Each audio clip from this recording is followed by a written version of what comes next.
Hola, soy Jorge Stucchi, médico urólogo del Centro Médico Plaza Lima Sur de la Clínica Ricardo Palma. El día de hoy hablaremos un poco acerca de hiperplasia prostática benigna, sus síntomas y las opciones de tratamiento que estamos manejando hoy en día.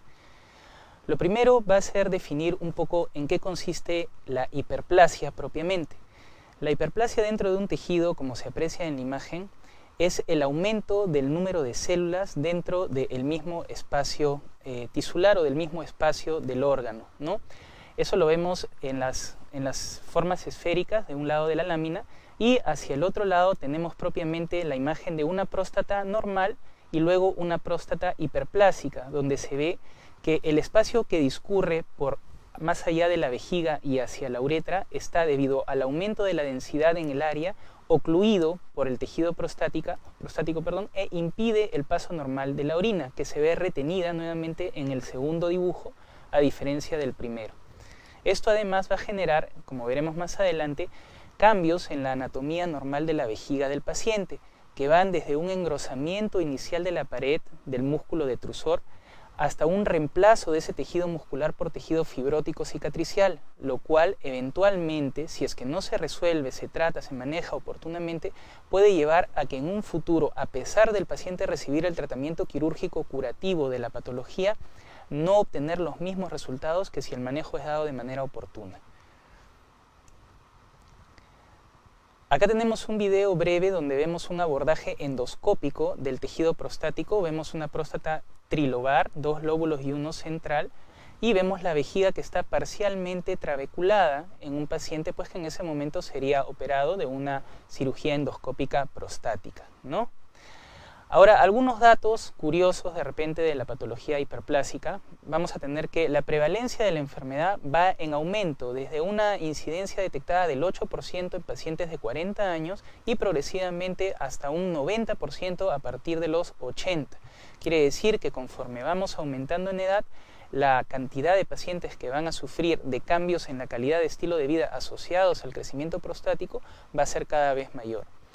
La causa de esta hiperplasia en general no está bien definida. Tenemos bastantes datos asociados, como son la sensibilidad de uno u otro paciente a la dihidrotestosterona, que es un metabolito de la testosterona, luego de ser justamente procesado en el cuerpo por una enzima.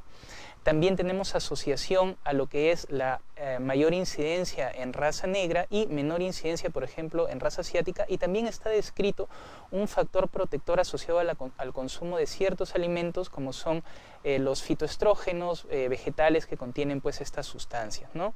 Ahora, un dato importante ahí en el tercer acápite es que no vamos a encontrar una clara relación entre lo que es el volumen prostático propiamente y la gravedad de la sintomatología, porque esto va a ser totalmente variable de un paciente a otro. Vamos a nosotros a encontrar pacientes con hiperplasias prostáticas de segundo grado, a veces hasta de primer grado, que van a tener síntomas obstructivos, irritativos, veremos más adelante de qué estamos hablando, y también pacientes con próstatas de cuarto grado que de repente no presentan molestia alguna, independientemente de su disposición anatómica. Quiere decir que esto va a ser totalmente independiente si el paciente es un hombre alto, un hombre pequeño. Es muy variable de acuerdo a cómo el tejido está distribuido en el paciente. Pasando un poco a lo que es el dibujo, vemos que en la primera estructura anatómica urinaria normal, el tejido prostático no está ni aumentado de tamaño ni obstruyendo a razón de ese aumento la vía urinaria. En el segundo dibujo vemos que no solamente hay un crecimiento de este tejido prostático, sino que a razón de la obstrucción también el dibujante genera un aumento del grosor de la pared vesical, y si somos un poco más acuciosos en nuestra observación, vemos que dentro de la vejiga también se empiezan a presentar ciertos tractos fibrosos que los hemos descrito brevemente en el video anterior. Esos tractos fibrosos van a ser las fibras musculares vesicales normales que se reemplazan por tejido cicatricial. Esa vejiga, esa segunda vejiga del dibujo, no va a tener la misma respuesta a la primera frente al requerimiento quirúrgico a posterior. Entonces es un dato a considerar. Acá tenemos la distribución o categorización de los síntomas en sencillo, ¿no? Donde vemos que los síntomas de tipo obstructivos más bien van a estar dados por un retraso del inicio de la micción, aquellos pacientes que refieren pujo al miccionar, aquellos pacientes que tienen el chorro débil, aquellos pacientes que tienen una intermitencia, goteo, y están también los síntomas irritativos, también llamados de llenado, que vienen con la polaquiuria, que es el aumento de la frecuencia miccional con volúmenes miccionales reducidos en cada uno de los episodios. La nicturia, que es el aumento de la frecuencia miccional durante la noche, descrita como patológica a partir de 3 oportunidades durante cada ciclo de sueño. La urgencia miccional, que es el deseo imperioso de la micción, acompañado en algunas oportunidades con la incontinencia asociada justamente a ella, que está descrito como el 5º síntoma, y el dolor suprapúbico. Acá aprovecho para hacer también una diferencia en distintas patologías prostáticas que se presentan. Estamos hablando el día de hoy de lo que es la hiperplasia prostática benigna, que es el crecimiento prostático, como hemos dicho, fisiológico normal en distinta medida para cada paciente. Pero existe también otra patología que está asociada a al propio tejido prostático, que es la prostatitis. La prostatitis va a ser el proceso inflamatorio, también patológico, a veces de origen infeccioso, a veces de origen asociado al propio estilo de vida, conducta sexual y demás del paciente, que también condiciona síntomas, molestias que deterioran incluso con mayor gravedad en la calidad de vida del paciente.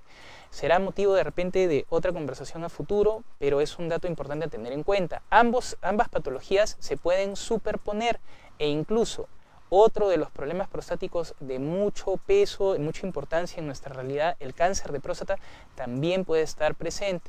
Quiere decir que debemos de tomar muy en cuenta una evaluación global de todo lo que es la patología prostática en el paciente antes de tomar la decisión de tratamiento, sea tratamiento médico, tratamiento quirúrgico, y conversar bien con el paciente sobre cuáles pueden ser los resultados a obtener con la decisión que se tome en cuanto a su tratamiento. Acá hay una tabla donde vemos cómo es el abordaje del paciente inicial en la consulta. A veces en nuestra realidad, por la premura, el volumen de pacientes, ¿no?, siempre que haya un buen flujo de los mismos, tendemos a únicamente solicitar lo que es una ecografía vésico-prostática, un examen de sangre PSA total, lo que es la consulta propiamente con el relato y la estadificación de los síntomas, y el examen físico, que en su mayoría de los casos es el tacto rectal. Vemos que por recomendación, además, en otras realidades, catalogan otro tipo de exámenes que también debemos de tener en cuenta. No solamente la ecografía, sino particular interés en lo que es el residuo postmiccional. También consideran la uroflujometría y también en episodios particulares lo que es el estudio uretrocistoscópico, que viene a ser ver a través de una cámara qué es lo que está sucediendo ya dentro de la uretra, el espacio uretral prostático y la propia vejiga. Esto suele aportarnos mayores datos al momento de tomar la mejor decisión terapéutica para el paciente. Ahora, esto de aquí es una tabla donde figura una escala de estratificación sintomática, que es la escala del IPSS. Teóricamente, durante la consulta deberíamos de tomarnos el tiempo de plantearle al paciente todas las preguntas contenidas en la escala. Son 7 preguntas con puntuaciones que van de 0 a 5. La puntuación total también va de 0 a 35 y en base a eso se categoriza cuál es la mejor medida terapéutica para el paciente. Esta puede ir desde lo que viene a ser solo vigilancia, solo controles y demás, a lo que es el inicio de un tratamiento fitoterápico. Fitoterápico quiere decir tratamiento con productos naturales, ¿no?, que de una u otra manera van a ejercer un efecto terapéutico, como es por ejemplo el Serenoa repens. Y cuando ya la sintomatología se establece con una puntuación hasta 19, de 8 a 19 según la escala, empezamos con lo que es el tratamiento farmacológico propiamente. Esto lo vamos a describir más adelante. Ya cuando se pasa del 19, de 20 a 35, según la recomendación, puede entrar a tallar la posibilidad de un manejo quirúrgico. Ahora, hablando un poco de un método diagnóstico que tiene mucha relevancia en nuestra realidad y en general la ecografía vésico-prostática. Hay ciertos datos que los pacientes continuamente preguntan, ¿no?, en relación al grado prostático, qué significa primer grado, segundo grado. Lo vamos a ver en esta y en la siguiente diapositiva, perdón. Pero no va a tener mucha relevancia, y ahí pongo volumen prostático diferente a grado. ¿Por qué? Porque los grados prostáticos, según la ecografía, solamente van a llegar al 4º grado. ¿Y qué quiere decir? Primer grado es cuando el volumen prostático es considerado normal. ¿Y cuál es el volumen prostático normal? El volumen prostático normal, según la literatura, es de 18 a 20 centímetros cúbicos. Segundo grado, el doble. Tercer grado, el triple. y cuarto grado hasta 4 veces o de ahí en adelante el volumen prostático normal.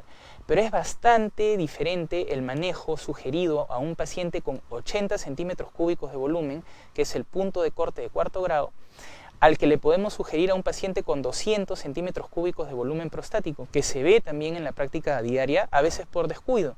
Entonces, mucho que ver el grado realmente no tiene, ¿no? Puede servirnos como una estratificación somera o para plantear una u otro alcance de repente para el paciente, pero no es para decisiones al 100%, ¿no? Ahora, ¿qué nos aporta la ecografía propiamente? Las características prostáticas puede hasta cierto punto hablarnos del volumen, que ya lo hemos estudiado, podemos hablar a veces, depende de la exactitud del radiólogo que realiza la ecografía, o tecnólogo, médico, como fuera, de las características, si se trata de una próstata bilobar, un lóbulo medio, el índice de protrusión del tejido prostático dentro de la vejiga también es catalogado en algunas ecografías más acuciosas.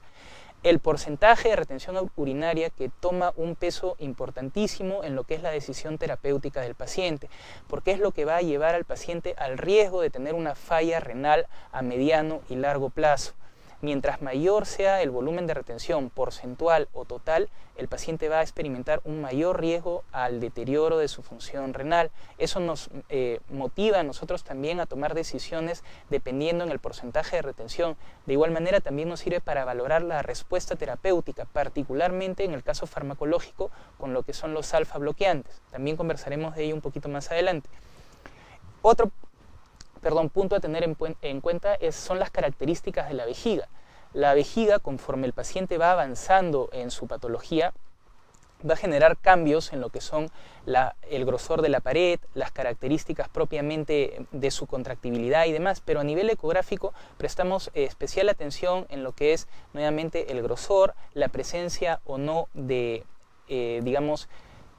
pseudodivertículos o otro tipo de imágenes de adición en la vejiga que puedan condicionar una mala respuesta, como comenté, al posterior tratamiento curativo quirúrgico que se le pudiera plantear al paciente. Entonces son cosas también a considerar, ¿no? Ahí hay una nota en relación a lo comentado. Entonces, y esta imagen nos habla justamente de lo anterior. ¿Cuánto es lo normal de volumen prostático? Bueno, ya lo describimos. Normal es de 18 a 20 centímetros cúbicos. Otra pregunta asociada sería, ¿cuántas personas realmente tienen lo normal? Y la respuesta es que muy pocas personas van a tener un volumen pues comparable a lo que la literatura dice, porque es fisiológicamente normal para todos que a partir de los 40 años tengamos algún grado de crecimiento prostático. Entonces no es mucho de alarmarse cuánto volumen prostático tengamos, siempre que no haya un deterioro en la calidad de vida del paciente a razón de los síntomas urológicos. Ahora, ¿cuándo me medico? Según la literatura lo acabamos de describir, cuando de acuerdo a la IPSS, la escala de sintomatología, nos encontremos en cierto espacio de la misma. Sin embargo, en la práctica diaria, ¿cuándo nos medicamos? Cuando el paciente lo necesite. ¿Y en qué contexto? En el contexto en que la sintomatología altere la calidad de vida del paciente. En ese momento podemos optar por un tratamiento fitoterápico, farmacológico y, dependiendo de la gravedad, la posibilidad de uno quirúrgico. Y la última, ¿cuándo me opero?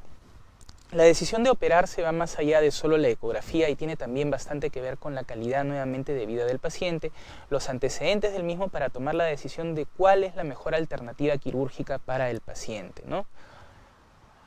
Ahora, en relación a las opciones de manejo, otro tema de los que vamos a discutir el día de hoy, tenemos dos grandes opciones, lo que es el tratamiento médico, o sea, el tratamiento farmacológico propiamente, y el tratamiento quirúrgico. Cada una a su vez va a tener un abanico de alternativas. Dentro de lo que es el tratamiento médico tenemos los alfa bloqueantes. ¿Qué son los alfa bloqueantes y cuál va a ser su función dentro del esquema de manejo que le planteamos al paciente? Son medicamentos que generan relajación del músculo liso de las vías urinarias. Entonces el espacio de la vía urinaria que está obstruido por el tejido prostático va a abrirse a razón de esta relajación inducida por el medicamento y le va a permitir al paciente con un trastorno retencionista o obstructivo poder mantener alguna micción cercana a lo normal. ¿Cuáles son estos medicamentos? El más común y que vemos en la práctica diaria, lo usamos y los pacientes van a tener la referencia de él, es la tamsulosina. Tenemos antiguamente como también en uso la terazocina, la doxazocina y ahora no hace mucho la silodocina. Van a compartir bastantes bondades, pero requiere de cierto ajuste el uso de cada uno para tal o cual paciente. El segundo grupo, los inhibidores de la 5-alfa reductasa. Acá toca o toma bastante peso la idea inicial del valor de la testosterona en lo que es el impulso hormonal que va a promover el crecimiento prostático dentro del paciente. Porque los inhibidores de la 5-alfa reductasa justamente van a inhibir esa hormona, la 5-alfa reductasa, que va a generar el cambio de la testosterona libre hacia dihidrotestosterona. La dihidrotestosterona va a ser la encargada de estimular el tejido prostático hacia su crecimiento. ¿Cuáles son estos inhibidores de la 5-alfa reductasa? Bueno, tenemos el finasteride y el dutasteride. El finasteride realmente se utiliza más para temas de caída de cabello y el dutasteride tiene mucho más peso y relevancia en lo que es nuestra línea de trabajo, ¿no? Temas de hiperplasia prostática benigna. La fitoterapia va a estar representada, como vimos hace unas diapositivas, por el Cerenoa repens y se utiliza más que nada para manejo inicial de síntomas que realmente no resulten lo suficientemente pesados como para de alguna manera deteriorar la calidad de vida del paciente, ¿no? Como un apoyo puede ser. Y hay un último acápite entre interrogación, los inhibidores de la 5-fosfodiesterasa. ¿A qué nos referimos? Son medicamentos que usualmente habían sido utilizados para tratamiento de la disfunción eréctil, como el sildenafilo, pero hoy por hoy, particularmente con el tadalafilo a dosis de 5 miligramos al día, se ha observado un beneficio particular en lo que es el manejo de la hiperplasia prostática benigna.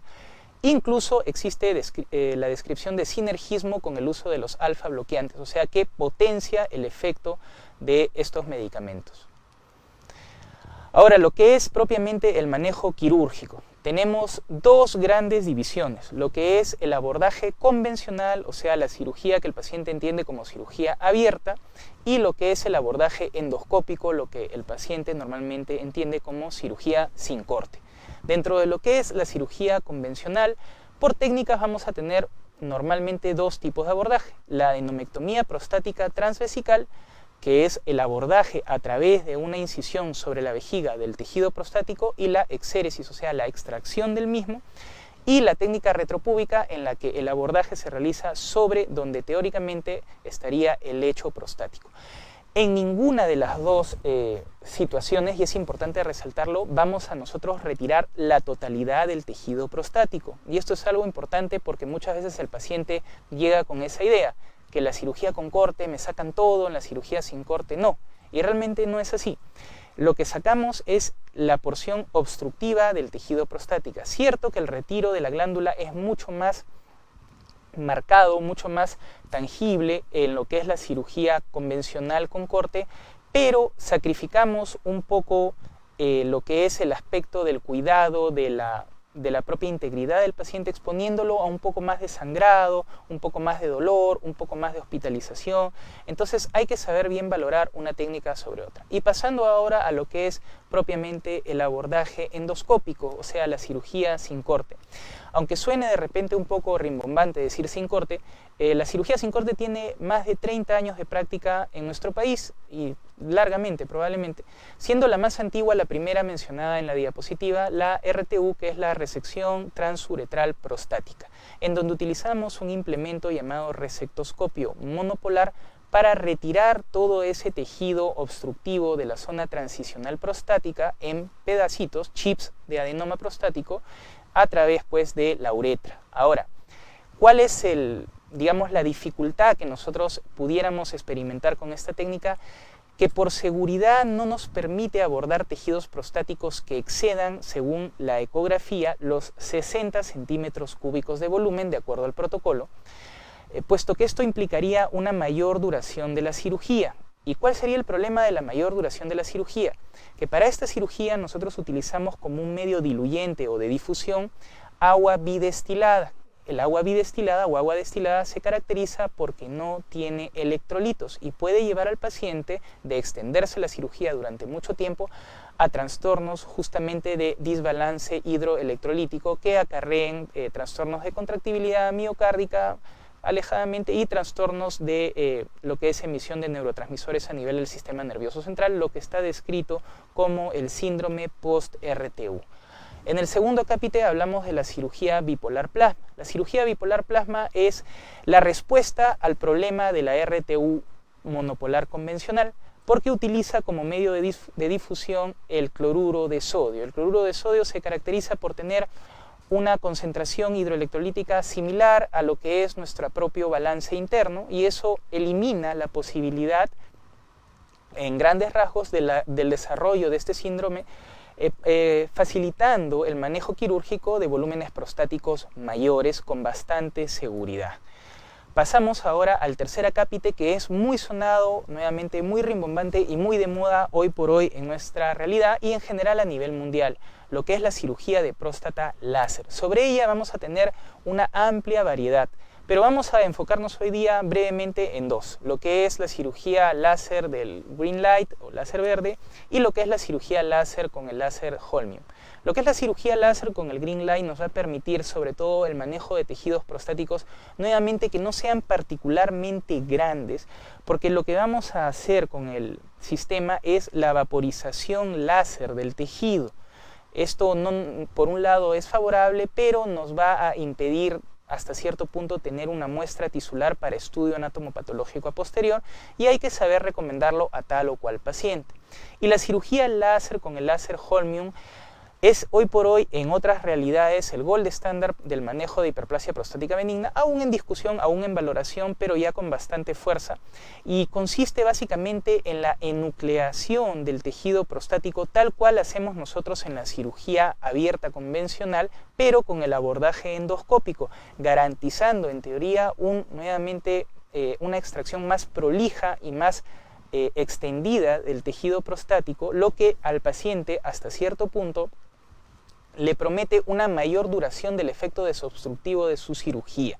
Digo hasta cierto punto porque siempre la carga hormonal del paciente y su predisposición genética inherente va a ser preponderante a cualquier técnica que se le pueda aplicar en relación a la respuesta a largo plazo. No tanto por la sintomatología, sino por la presencia o ausencia o rebrote del tejido prostático inicial con el que estábamos trabajando. Y como último acápite terapéutico tenemos el Rezum.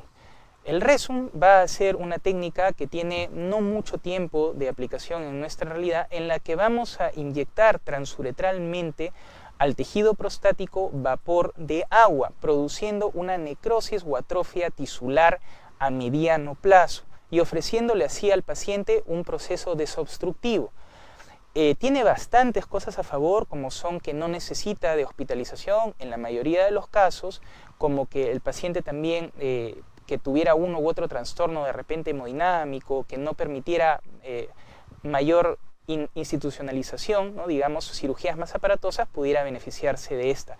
Ahora, pero también tiene limitantes, como son que el volumen prostático hacia el que le podemos prometer algún beneficio está descrito como máximo de 60 y hasta 80 centímetros cúbicos para plantear esta conducta. Otro factor a tener en cuenta como negativo es el hecho que no obtenemos una muestra para estudio anatomopatológico, y más bien el factor que tendríamos que valorar más de esta técnica es que está asociada hoy por hoy a cifras de alrededor del 90% en lo que es la preservación de la eyaculación en el paciente, cosa que no podemos decir en ninguna de las otras técnicas aplicadas.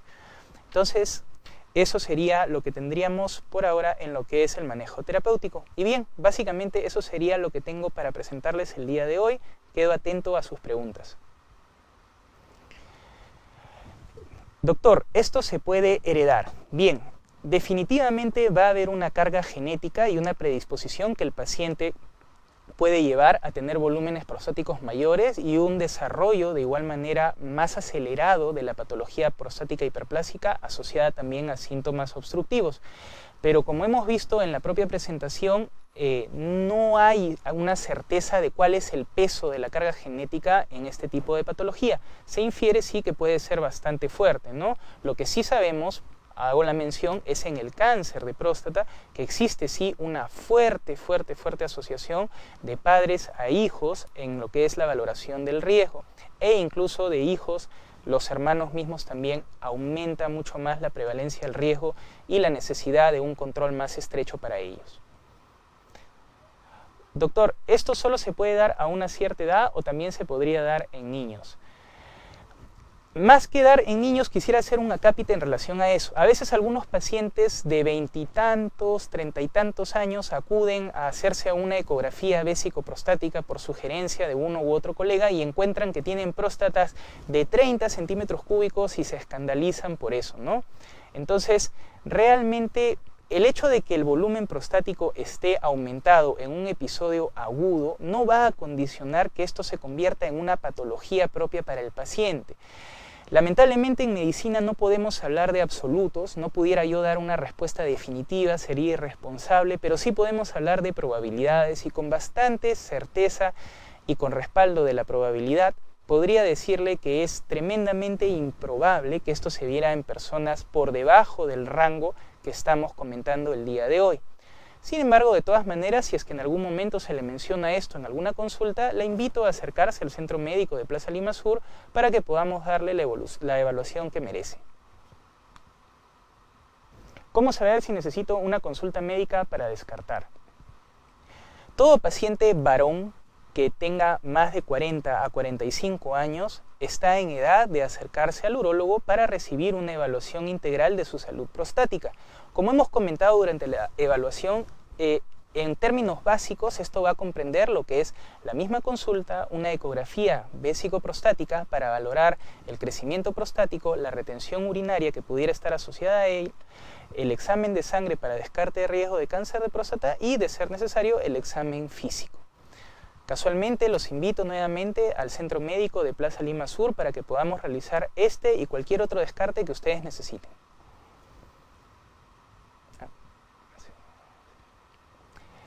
El tratamiento farmacéutico puede ser igual que efectivo que la cirugía y en realidad el tratamiento farmacológico suele ser un tratamiento de apoyo, un tratamiento paliativo. Lamentablemente en la gran mayoría de los casos el tratamiento farmacológico no resulta curativo para esta patología.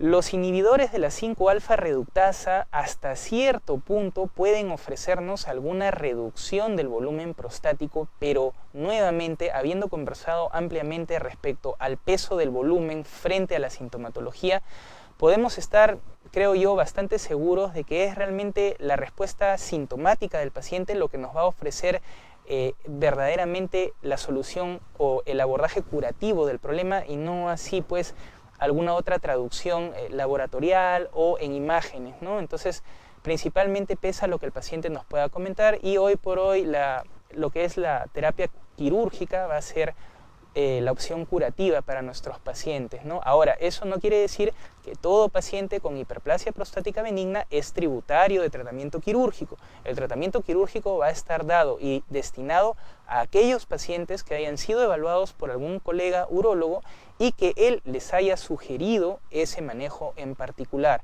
Hasta entonces, si el paciente está siendo manejado con tratamiento médico y la evolución es favorable de acuerdo al criterio de cada colega, pues debe continuar hasta que se crea conveniente.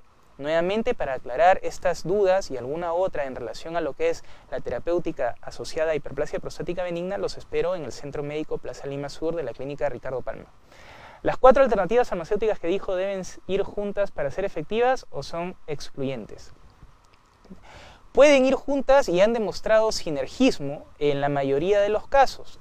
No es que sea conveniente juntarlas, pero si el paciente lo amerita, entonces sí, tranquilamente se pueden combinar. Ahora, nuevamente regreso un poco en la disertación a lo que es la diferencia entre un paciente con hiperplasia prostática benigna y un paciente con prostatitis.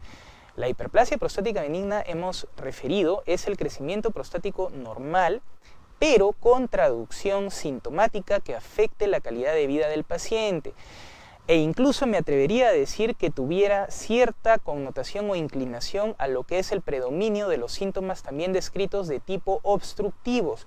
En la mayoría de los casos, no en la totalidad, la prostatitis, por otro lado, va a tener cierto predominio a lo que son síntomas de tipo irritativos. Ahora, a diferencia también, y regreso a la pregunta que me hicieron hace un momento, a lo descrito, el paciente con prostatitis no va a tener un límite de edad ni un punto de corte de edad. Podemos tener un paciente con prostatitis adolescente y tener un paciente con prostatitis de 75 años. El trastorno inflamatorio asociado a este problema, a esta enfermedad, es bastante complejo en su manejo y bastante complejo también para el paciente que lo sufre. Requiere en otras realidades incluso de apoyo psicológico, entonces es algo a tener en cuenta, sobre todo por la pregunta de lo que es la combinación de los medicamentos. Es particularmente frecuente en el caso de la prostatitis la asociación farmacológica, o sea, la polifarmacia, no solo con los medicamentos descritos, sino también agregando propiamente antiinflamatorios, tratándose pues de un trastorno inflamatorio, siendo lo óptimo ofrecerle esto a los pacientes. ¿Cuánto tiempo de recuperación toma la opción quirúrgica? ¿Hay alguna de ellas que se recomiende más? Bien, lo primero, ¿cuánto tiempo de recuperación toma el abordaje quirúrgico? Es muy dependiente de cuál sea la técnica que utilicemos, cómo sean las características del paciente, ¿no? Entonces realmente no hay una respuesta certera. Podemos dar algunos alcances. Lo que es la cirugía abierta va a tomar usualmente entre 3 a 5 días de hospitalización. Puede variar, pero es lo que suele ser. Y va a tener alrededor de 30 días para que el paciente progresivamente empiece a reincorporarse con normalidad a su actividad normal. Por otro lado, lo que es la cirugía endoscópica de próstata, solemos manejarla con 1 o 2 días de hospitalización. El paciente en 7 a 10 días progresivamente empieza a reincorporarse a su actividad normal. Dentro de ambos grupos van a haber microacápites en los cuales puede cambiar esto, ¿no? Como hemos visto, existe la cirugía monopolar, la cirugía láser, entonces van a haber variabilidades que además están asociadas al tipo de paciente. Un paciente de 55 años operado de la próstata, sea con corte o sea endoscópicamente, va a tener una recuperación bastante más acelerada que un paciente de 80 años que opte por cualquiera de las dos alternativas. Es normal, es bastante esperable. Estoy tomando por prescripción médica tamsulosina, pero tengo presencia de sangre en la orina. ¿A qué se debería su presencia? Gracias. Gracias a ti por tu pregunta. En relación a la tamsulosina, bueno, es una buena opción, pero si estás presentando hematuria, te informo que para los criterios quirúrgicos absolutos te encuentras dentro de uno de ellos. La hematuria, bueno, la presencia de sangre en la orina es un signo bastante frecuente en la patología prostática hiperplásica y suele estar asociado a volúmenes prostáticos mayores. Puede producirse por el propio roce de los lóbulos prostáticos dentro pues, de lo que es la misma glándula, así también como procesos descompresivos vesicales asociados a patrones retencionistas que súbitamente son rotos. Entonces realmente no pudiera yo darte la respuesta precisa, pero en particular sí te invitaría a que acudas a un urólogo y de manera especial al Centro Médico Plaza Lima Sur de la Clínica Ricardo Palma para poder ayudarte. Sí te invito a que consideres esto fuertemente porque esto es un signo de alarma. Cuando uno se opera temprano en estadio inicial, ¿con el tiempo puede volver a crecer? Eso depende de bastantes factores. ¿En qué sentido? Depende con qué volumen prostático estamos comenzando, depende la edad del paciente, depende, aquí sí, por ejemplo, la carga genética. Vamos a hacerlo con un ejemplo. Hemos tenido pacientes de 55 años que han acudido a consulta con próstatas de 100 centímetros cúbicos de volumen y una retención urinaria aguda, repetida, intento de retiro de sonda y el paciente no ha podido orinar. Es un paciente quirúrgico. Entonces, ese paciente, 55 años, se le opere con el abordaje que se le opere, es nuestra responsabilidad decirle al paciente que existen muchas posibilidades de que el tejido prostático vuelva a crecer y hasta vuelva a resultar obstructivo. Me ha tocado recibir a ese paciente de 55 años, vertirle esta información y me ha tocado también recibir al paciente que fue ese paciente de 55 años y hoy es el paciente de 75 años que va por su tercera cirugía de próstata. Obviamente yo no lo he operado las 2 veces anteriores, pero la tercera sí lo hicimos y gracias a Dios todo fue bastante bien. Si es tu caso, no dudes en acercarte al Centro Médico Plaza Lima Sur de la Clínica Ricardo Palma para darte la evaluación que necesitas. Doctor, buenas tardes. ¿Qué significa grado 4 de la próstata en un paciente de 80 años? Gracias por tu pregunta. Grado 4, lo acabamos de mencionar, va a ser cuando el paciente tiene más de 4 veces el volumen prostático considerado normal. o sea, a partir de 80 centímetros cúbicos de volumen. Si tu paciente tiene 80 años o es usted el paciente de 80 años, le recomiendo fuertemente que acuda al urólogo para descartar si es que hay mayor sintomatología y es probablemente por su edad un candidato bajo estudio todavía a una conducta quirúrgica. ¿Por qué lo digo? Porque mientras mayor esté el paciente, si a veces nosotros decidimos mantener un abordaje un poco más conservador, le estamos privando de la solución al problema que hoy por hoy tiene y a mayor edad, mayor riesgo para el probable abordaje quirúrgico a futuro. Entonces tenemos que ser también un poquito más responsables con lo que es el manejo de los pacientes añosos y tener eso en cuenta. Gracias por tu pregunta. Buenas noches, doctor. Dentro de su receta convencional está la medicina alternativa como Pygium africano, sopalmeto, entre otros, para evitar el agrandamiento de la próstata, y si es así, ¿a partir de qué edad sugiere tomarlo? ¿Qué tal? Gracias por tu pregunta. Dentro de mi receta habitual no está indicado la fitoterapia y por protocolo dentro de la receta de ningún colega va a estar indicado eso como un tratamiento preventivo. El sopalmeto y el Pygium africano están descritos a tener efectos justamente fitoterápicos antiinflamatorios prostáticos y en apoyo a la propia hiperplasia prostática benigna. Pero no es que tomando alguna de las dos vas a evitar el crecimiento prostático que estuviera destinado según tu nuevamente carga genética probable y tu propia sensibilidad a la dihidrotestosterona. Antes que eso sí te invitaría al paciente por el cual preguntas a que mantenga una alimentación sana, un bajo consumo de lo que es café, de repente bajo consumo de picantes y condimentos y una buena hidratación. Estas medidas sí son importantes más que por el propio desarrollo de la hiperplasia prostática benigna para evitar sí el desarrollo de una inflamación del tejido prostático, o sea una prostatitis. Nuevamente gracias por tu pregunta. Para un paciente de 84 años con problemas de bradicardia, ¿podría calificar para la cirugía láser Holmium? Justamente es el paciente ideal descrito para este tipo de abordajes, puesto que en teoría la cirugía láser Holmium promete o plantea un abordaje menos agresivo, menos riesgo de sangrado, en general menos aparataje en lo que es compromiso de la salud global del paciente. Entonces sí, pudiera ser una buena alternativa. Sin embargo, depende bastante también del tejido prostático frente al que nos encontremos. Si fuera una próstata de 4º grado, pues no, entonces de repente sí el láser Holmium pudiera ser la alternativa. Pero si fuera una próstata de 2º o 3er grado en este paciente de 84 años, de repente el láser verde pudiera ser una mejor opción, puesto que entraríamos únicamente a vaporizar y a canalizar una vía para que el paciente pudiera orinar. No, debemos de tener en cuenta algo que es muy importante. El fin de la cirugía prostática con corte, endoscópica o como fuera, es desobstruir al paciente.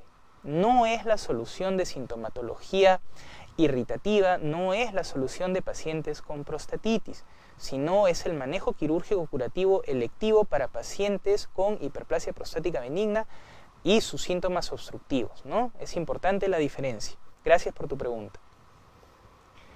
La prostatitis... La prostatitis crónica también se opera un poquito de ese tema. Tengo 27 años, ¿dónde lo puedo ubicar? Gracias por tu pregunta. Me puedes ubicar en el Centro Médico Plaza Lima Sur de la Clínica Ricardo Palma. Y la prostatitis crónica lamentablemente no se opera y abrimos un pequeño acápite aquí. Es una enfermedad de muy difícil manejo. Me imagino que a tus jóvenes 27 años debes sentirte bastante fastidiado y bueno, tal vez has consultado varias opiniones. Es una patología que requiere de polifarmacia, a veces de cambios en tu alimentación, estilo de vida y una serie de otras medidas que gustoso podría comentar contigo en el Centro Médico Plaza Lima Sur de la Clínica Ricardo Palma. ¿Existe una contraindicación de usar tansulosina en pacientes con glaucoma?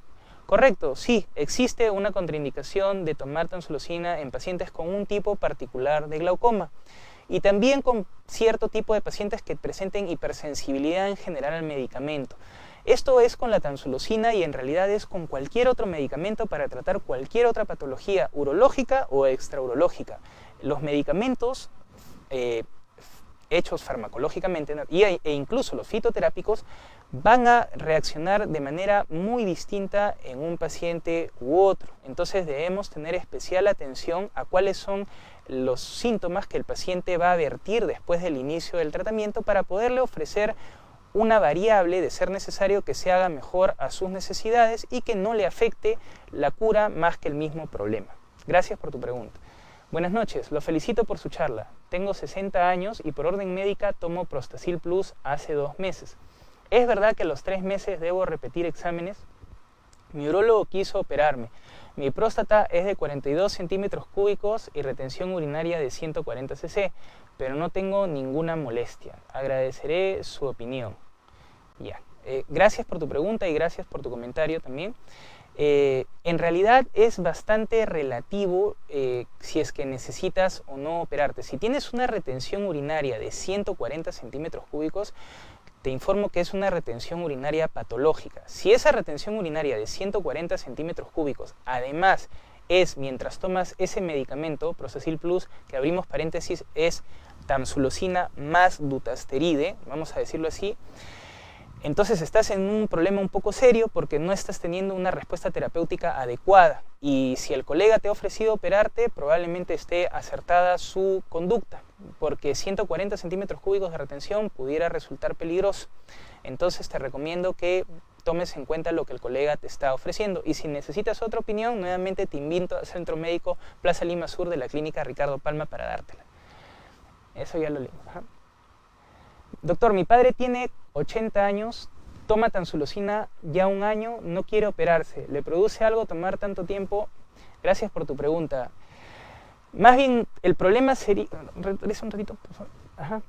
El problema va a ser que va a llegar un punto en el que ya no le va a producir nada. La tamsulosina, por descripción, suele tener una vida media útil de alrededor de 18 a 24 meses. Entonces, como todo medicamento en el cuerpo, podemos generar resistencia. Ahora, el tema está en que la dosis habitual de tamsulosina es de 0.4 miligramos. Eso no quiere decir que es la tope. La dosis tope es de 0.8. Pero si tu padre tiene 80 años y tiene un patrón retencionista de micción, tranquilamente pudiera ser un candidato a operarse. Solamente es cosa de que ustedes como familia conversen con él y le planteen bien la situación. Si más adelante, Dios lo prohíba, llega a ser una retención urinaria aguda, entonces la alternativa quirúrgica va a dejar de ser una opción y va a pasar a ser una necesidad. Y cuando nos encontramos en una necesidad, a veces tomamos decisiones equivocadas. Es mejor consultar a un especialista y de repente sugerirle a tu padre que mantenga un criterio un poco más abierto frente a la alternativa quirúrgica. Tal vez sea la solución a su problema y no tengamos que estar en este tipo de dudas. Te agradezco tu pregunta y te espero en el Centro Médico Plaza Lima Sur de la Clínica Ricardo Palma. ¿Qué riesgos tiene un paciente diabético si decide operarse? Gracias por tu pregunta. Depende del tipo de cirugía. Realmente hoy por hoy, de acuerdo a lo que hemos planteado, la cirugía endoscópica de próstata plantea bastantes beneficios para el paciente diabético. Ahora, eso no quiere decir que el paciente diabético puede llegar en cualquier estado a la propia cirugía. Igual el paciente diabético debe de cuidarse, igual el paciente diabético debe de controlarse y debe de regular su glicemia antes de llegar a la cirugía para que durante la misma, siendo un proceso de estrés, no vaya a haber algún pico que pudiera generar un trastorno posterior. El paciente diabético es un paciente que requiere un estudio bastante particular y sobre el cual mantenemos especial cuidado pues a la hora de tomar una decisión quirúrgica. Pero definitivamente, teniendo en cuenta que de por sí el paciente diabético va a generar un deterioro progresivo de su función renal, es necesario, si es que se le ha planteado la opción quirúrgica, que lo consideren, porque estaría juntando 2 problemas que acelerarían ese deterioro que de por sí ya está de base por la enfermedad diabética. Gracias por tu pregunta. Doctor, si me retiro la próstata, ¿qué probabilidad hay de no presentar cáncer u otra patología? Esta es una muy buena pregunta porque es algo que los pacientes siempre confunden y la respuesta es que la probabilidad es la misma si te operas o no te operas, porque como comentamos ampliamente desde un inicio, no te vamos a retirar todo el tejido prostático y para nuestra mala fortuna el cáncer de próstata se desarrolla en más del 70% de los casos en la zona periférica de la próstata, quiere decir en la parte de la próstata que justamente no tocamos durante esta cirugía. así que no te exime, si te operas o no, de hacerte tus controles anuales para descarte de riesgo de cáncer de próstata. Pero gracias por tu pregunta porque es bastante interesante. Mi padre tiene 85 años y con un problema de próstata, pero él tuvo ACV hace 40 años. ¿Es posible operarlo? Claro. Si tiene 40 años del ACV, seguramente que ya él se desenvuelve con bastante normalidad. Hemos operado pacientes incluso anticoagulados con la cirugía endoscópica prostática. Hoy por hoy la medicina nos permite tomarnos ciertas libertades y ofrecerle al paciente el tratamiento que necesita. No dudes en acudir al centro médico de la Clínica Ricardo Palma para poder conversar de tu caso en particular. Doctor, buenas noches. ¿Cuál sería la mejor recomendación para un paciente prostático grado 2, tomando en cuenta que a su papá le están realizando exámenes para confirmar cáncer prostático con PSA será 47.7? La recomendación sería que tu paciente de grado 2 comience, si es que tiene más de 40 años, a realizarse sus chequeos prostáticos anuales, haciendo particular hincapié o incidencia en lo que es el PSA y el tacto rectal, porque teniendo un padre con un valor de PSA tan elevado, hay una carga genética probable, bastante importante, a que él también en un futuro, o quién sabe si ya, pudiera estar desarrollando o en riesgo de cáncer de próstata. Entonces, esa sería la recomendación. Gracias por tu pregunta. Tengo hiperplasia prostática grado 4. Si me opero, ¿puedo seguir teniendo relaciones sexuales? Mi edad es 57 años. Buena pregunta. Eso también es un tema bastante prevalente en lo que es la práctica urológica normal. Y la respuesta es que sí, vas a poder seguir teniendo relaciones sexuales. Naturalmente no de inmediato, en lo que es la cirugía endoscópica de próstata por lo menos unos 30-40 días, pero sí vas a poder mantener relaciones sexuales. Ahora, lo que sí debemos diferenciar es, una cosa es mantener relaciones sexuales con normalidad, o sea, que tu potencia sexual, erección, se mantenga, y otra cosa es la eyaculación. Como hemos mencionado, la eyaculación en la gran mayoría de abordajes quirúrgicos se va a comprometer, va a desaparecer, puesto que la próstata es la glándula encargada de la producción del volumen del semen. Entonces, al retirar cierta cantidad del tejido prostático, este va a desaparecer. Sin embargo, tenemos la alternativa también descrita del Rezum, que teniendo 57 años, y si es que tienes deseo reproductivo no completo todavía, podría ser la alternativa. Ojo, también tienes hiperplasia prostática grado 4, o sea que por ese lado estás comprometido. Lo mejor para tu caso particular sería que te acerques a consulta del centro médico de la Clínica Ricardo Palma para poder conversar y llegar a lo que fuera mejor para ti. Gracias. Gracias por todas las preguntas, espero haya podido ayudarlos, y nuevamente los espero para esta y más preguntas en el Centro Médico de la Clínica Ricardo Palma, Plaza Lima Sur.